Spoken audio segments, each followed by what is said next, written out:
वक्फ की दरगाह पर योगी सरकार की पड़ गई टेढ़ी नजर। दरगाह के अंदर चल रहा था अवैध मदरसा और अस्पताल, हो गया तगड़ा एक्शन। खत्म होगी चुपके चुपके वाली लूट, लेखपालों की फौज ने कर दी नपाई, दहाड़े मारकर रोए दंगाई। वक्फ संशोधन कानून लागू होने के बाद अब देश भर में वक्फ संपत्तियों की जांच तेज हो गई है। इसी कड़ी में उत्तर प्रदेश के संभल जिले में स्थित जनेता दरगाह शरीफ की जांच के लिए तहसील प्रशासन की टीम पहुंच गई। टीम ने मौके पर पहुंचकर दरगाह से संबंधित संपत्तियों की नापजोख शुरू कर दी। दरअसल ये दरगाह चंदोसी तहसील के गांव जनेता में स्थित है और काफी मशहूर मानी जाती है। गांव के ही निवासी मोहम्मद जावेद ने कुछ वक्त पहले मुख्यमंत्री योगी आदित्यनाथ को एक शिकायत भेजी थी। उन्होंने आरोप लगाया था कि दरगाह की जमीन वक्फ संपत्ति है, जिस पर अवैध रूप से कब्जा करके एक अस्पताल चलाया जा रहा है। मुझे जब पता हुआ और लोगों का ये शोषण करना शुरू कर दिया और इनका एक आतंक था, तो उस आतंक को देखते हुए मैंने शिकायत फिर मुख्यमंत्री पोर्टल पर डाली, जिसकी जांच जारी है। इन्होंने अकूत संपत्ति इकट्ठी कर रखी है और जगह जगह इनके बहुत बड़े उस संपत्ति से, उस पैसे से संपत्ति बनाई है। उस संपत्ति की जांच के लिए मैंने वित्त मंत्री महोदय को लिखा था और जांच जारी है। वक्फ बोर्ड की कितनी जगहों में जो इन्होंने कब्जा कर रखी है?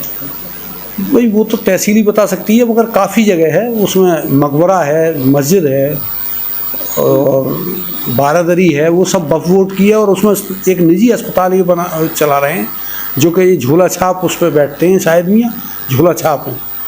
तो उसमें बताया जा रहा है कि पार्किंग होती है उसका पैसा भी ले रहे हैं। पार्किंग का ये बल्ला लगा के पैसा लेते हैं, जैसे कि कहीं वो बैरियर लगता है, बैरियर लगा के पैसा लेते हैं, बड़ा ठोक के दादागिरी वसूलते हैं। और वहाँ जितने भी आयोजन होते हैं उसमें भी पैसा लिया जाता है। एक उर्स होता है सालाना, उस उर्स में कम से कम 2.5-3 करोड़ रुपए ये कमाते हैं और 300 रुपये फिट ज़मीन बेचते हैं। और ज़मीन भी लगभग मैं समझता हूँ 50-60 बीघे ज़मीन में ये लगाते हैं। उसमें झूले, सर्कस, पार्किंग, सब चीज़ें होती हैं। आपने मेला लगता है उस पर भी शिकायत की है? मैंने उसकी शिकायत की थी डीएम साहब से, एसपी साहब से। उन्होंने उस पर कार्रवाई कराई, मेला उखड़वाया और फिर परमिशन इन्होंने बहुत जोर लगाई, परमिशन नहीं मिली।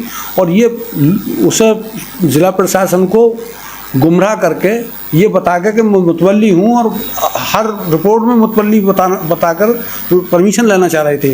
ये कब से मुतवल्ली है और अभी तक क्या मुतवल्ली हैं ये?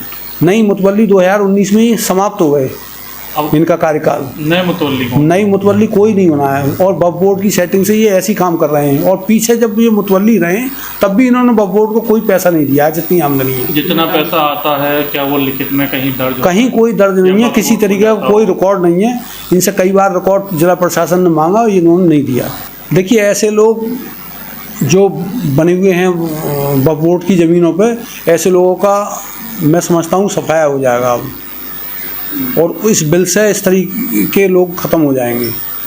शिकायत के बाद तहसीलदार चंदोसी धीरेन्द्र प्रताप सिंह ने मौके का निरीक्षण किया। उन्होंने जानकारी दी कि दरगाह और संबंधित जमीन को वक्फ संपत्ति बताया गया है, लेकिन राजस्व अभिलेखों के अनुसार ये जमीन दरगाह के नाम पर दर्ज है और सरकारी भूमि मानी जाती है। फर्जीवाड़ा सामने आया तो प्रशासन एक्टिव हो गया और अब 2019 से 2025 तक की आमदनी की जांच हो रही है। जांच में ये पता लगाया जा रहा है कि पैसा किस खाते में गया और किसने ऑडिट किया। जांच टीम को मौके से एक्सपायरी दवाएं बरामद मिली थी, जिसके बाद अस्पताल को सील कर दिया गया।